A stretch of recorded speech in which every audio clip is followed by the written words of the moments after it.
Bonjour, aujourd'hui on est à Bâtimons avec Marie Smekens de la société Comme une comète. Et Marie va nous expliquer ta boîte, Marie, si tu veux nous expliquer qu'est-ce que vous réalisez dans Comme une comète. Oui, donc nous on fait principalement de l'audit logement, c'est-à-dire qu'on se déplace chez les personnes, on analyse leurs projets de rénovation, on les conseille et on leur ouvre la porte vers les primes à la rénovation mises en place par la région wallonne. Ok, donc c'est vous qui calculez toutes les primes C'est nous qui prenons à les la mesures, rénovation. on encode tout et on leur explique et on leur montre les différents montants de primes auxquels ils ont droit. Et alors on corrige un petit peu, enfin, dans les devis qu'ils nous présentent, on fait une analyse et on les aide à choisir le meilleur devis avec le bon produit au bon endroit et avoir un chantier au final qui soit efficace. Ok, donc tu es même avec eux pour le choix d'entrepreneur ou en tout Ouais. cas s'ils en ont besoin. Ça, c'est vraiment notre point de vue, c'est qu'il ne faut pas simplement donner le papier et puis débrouillez-vous, mais essayer d'accompagner les personnes parce que c'est pas évident de demander des devis, de les recevoir, de les comparer, de choisir. Et on essaye d'être là, et parfois même aussi lors de la réalisation des chantiers, ou s'il y a des problèmes, s'il faut changer d'entrepreneur. Tu vas sur chantier On peut aller sur chantier. C'est pas prévu dans la mission d'audit, mais en cas en cas de besoin. de besoin, on y va, oui. Et alors, faut que tu nous en dises plus parce que moi, au début, c'était pas acté dans ma tête. La différence finalement entre un certificat PEB et un audit Ouais. pour. Le certificat PEB, c'est une photo en 2D. L'audit, c'est une vidéo. Donc on a aujourd'hui et on a demain. Donc on a l'évolution du bien. Okay. Et entre les deux, si les travaux respectent les critères techniques, ils ont droit à des primes. Donc on accompagne la personne dans une modification de sa maison. Okay. Tandis que le certificat PEB prend une photo instantanée de l'état dans un temps donné. Avant la vente, généralement. Le certificat est nécessaire avant la vente ou la mise en location. Parfois les banques le demandent aussi. Okay. Ce que vous faites aussi les certificats PEB. On fait aussi les certificats. Oui. C'est une de vos. On fait aussi les certificats, bien sûr, puisque en fait c'est le même logiciel, c'est le même travail, c'est le même genre d'agrément. Okay. Donc certificat, c'est là maintenant à l'instant T. Oui. Je fais la photo pour voir où j'en suis, et finalement à combien je peux vendre. Ouais. Ça a une influence quand même sur la vente de la maison. Ça a une influence sur la vente et la location, parce qu'un locataire qui a le choix entre une maison classée en B ou une maison classée en D, son choix sera vite fait. Maintenant, attention que le certificat, ça reste théorique. Donc, si j'ai un isolant qui est mal posé, le certificat ne va pas considérer le mode de pose. Ouais. Donc, il faut encore être un petit peu critique par rapport à ça. Ça va considérer le type d'isolant. Il considère le type d'isolant, oui, c'est tout. Okay. Tandis que l'audit, là, c'est avant travaux, accompagnant en travaux, etc. C'est ça. Sachant que, ça je l'ai su parce que j'ai dû le faire pour ma maison à moi, finalement, même votre prestation d'auditeur, il y a une prime pour que vous puissiez faire l'audit. Et ça donne, si j'ai bonne mémoire, moi si je me trompe, accès à des primes encore supérieures parce qu'on a fait un audit. Donc, il y a deux régimes de primes. En région wallonne, à l'heure actuelle, il y en a un avec audit qui donne droit à des primes pour toute l'enveloppe du bâtiment et pour tous les systèmes de chauffage, etc. Sans limite de prix, etc. Et pour certains postes, avec des limites de prix, hors audit, on peut faire certaines choses. Mais c'est en tout cas, il y a toujours des limitations dans le système hors audit. Ça ne s'appelle pas pour rien petits travaux. Voilà. Hors audit, petits travaux. Dès que tu fais des audits, tu as droit à des plus gros La différence aussi, c'est qu'avec audit, nous, on va chez les gens et on leur donne une analyse globale, en tenant compte de leurs priorités, de leur manière d'utiliser le bâtiment, que les primes petits travaux, ça se passe uniquement sur un remplissage de formulaire. Donc, il n'y a pas d'analyse. Personne ne les accompagne. Et là, ta boîte, elle est à quel stade, à quel niveau, à quelle taille? Donc maintenant, on est 6 personnes et on a commencé il y a 4 ans. Donc c'est pas mal. Il y a 2 dirigeantes et 4 employés. Donc on est à un stade où le voilier prend sa course. On a passé les premières tempêtes, les difficultés. On a dû changer de comptable notamment, etc. Donc maintenant, je crois qu'on commence à être bien rodé, bien entouré. Et maintenant, on est aussi sûr que l'audit va se poursuivre, donc on peut vraiment envisager l'avenir sur 5 à 10 ans, quoi. Ok, donc ça, c'était un élément positif parce qu'il y avait un moment donné où on ne savait pas à quelle sauce vous alliez être mangé. Exactement, mais maintenant, on a aussi un bon réseau d'autres professionnels qui sont entrepreneurs ou auditeurs. Donc, on a suffisamment de contacts que pour savoir comment ça va se passer et être assez serein là-dessus. Ce qui n'empêche qu'il faut toujours gérer les aléas du quotidien, la gestion humaine, la gestion des clients, la gestion des procédures, voilà. Ok, donc vous êtes 6, vous grossissez, et c'est ça finalement qui a fait qu'on est rentré en contact. Oui, ce qui a surtout fait qu'on est rentré en contact, c'est qu'on avait un bâtiment qui était loué depuis déjà un appartement, une chambre. Donc, c'est assez compliqué Vous louiez un appartement, une chambre en tant que bureau. En tant que bureau, c'est ça. Et nos finances permettaient que maintenant on passe à l'achat d'un bâtiment. Mais est-ce qu'on avait vraiment les reins suffisamment solides? Donc, on t'a contacté surtout pour faire cette analyse-là. A-t-on la capacité de faire cet achat sans nous compromettre? Et il fallait quelque chose pour nous rassurer avant de connaître un peu notre capacité et pouvoir chercher le bâtiment qui répondait aux besoins de croissance. Et on a fait plusieurs stratégies différentes. Tu te souviens un peu moi, je me souviens des stratégies. Mais... La première stratégie, c'était de rester, nous, notre société d'exploitation, ou alors de créer une deuxième société, une société immobilière. Acheter le bien en société d'exploitation. C'est ça. Ou ce que j'avais proposé, de faire une immobilière. De faire une immobilière qui, elle, achète les biens et notre société louerait, ce qui est beaucoup plus sécuritaire.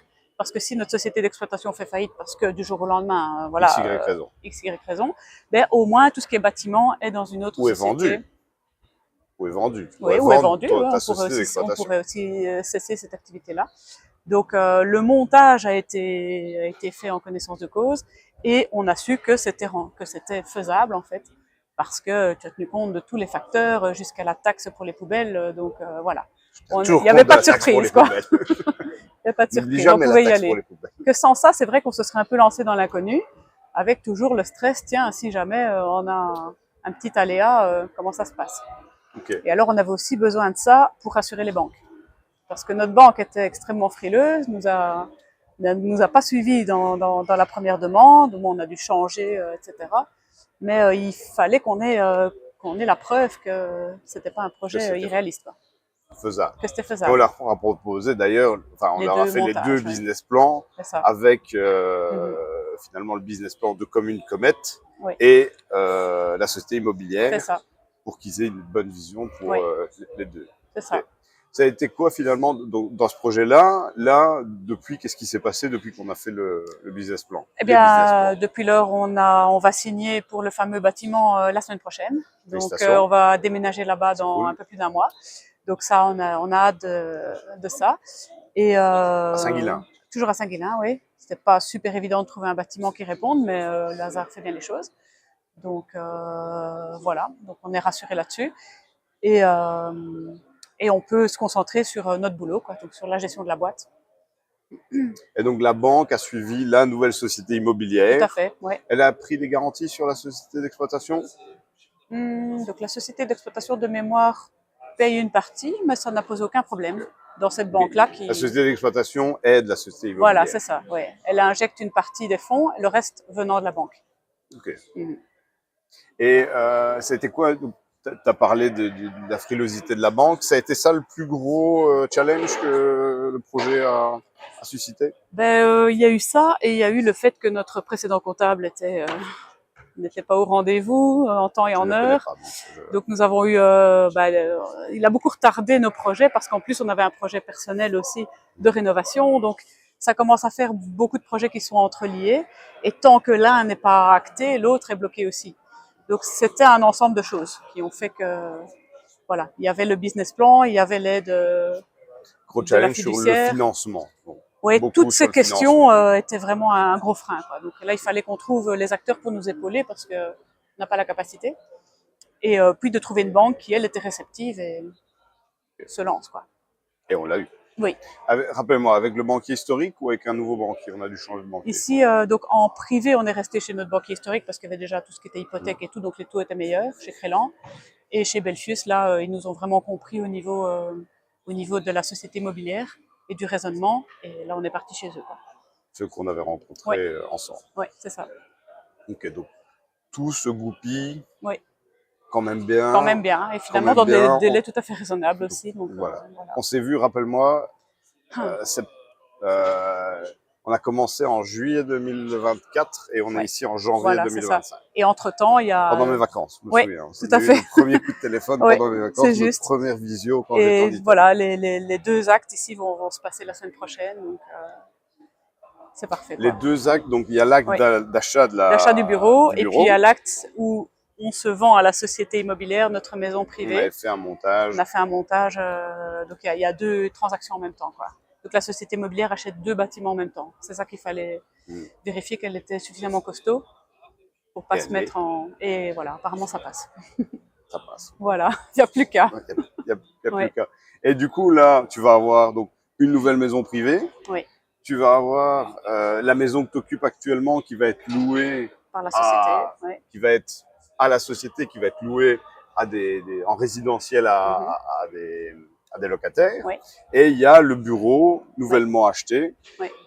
Donc, tout ça en gestion en parallèle à vous deux, les deux dirigeants. C'est une bonne base après seulement 4 ans d'existence, donc c'est vraiment un bon début, bonne capitalisation. Une fois que ça c'est fait, on peut se concentrer sur augmenter notre business. Du coup, la suite, là sur les années qui viennent pour Common Comet, c'est quoi? Probablement qu'au bout d'un moment, on achètera un nouveau bâtiment qu'on mettra en location, etc. Enfin, qu'on commencera à constituer un patrimoine. Ok, immobilier. Probablement, à mon avis, oui. Okay. Avec la possibilité de le transmettre, les parts à vos enfants ça, oui. qui sont encore jeunes. Qui sont encore jeunes et qui n'ont pas 10 ans, donc c'est pas pour tout de suite, mais c'est vrai que c'est bien d'y penser. On est dans la force de l'âge, voilà. Force de l'âge, ouais. Dans 20 ans, ce sera plus le moment de faire ça, quoi. Ici, on a une petite quarantaine d'années, c'est maintenant qu'il faut le faire.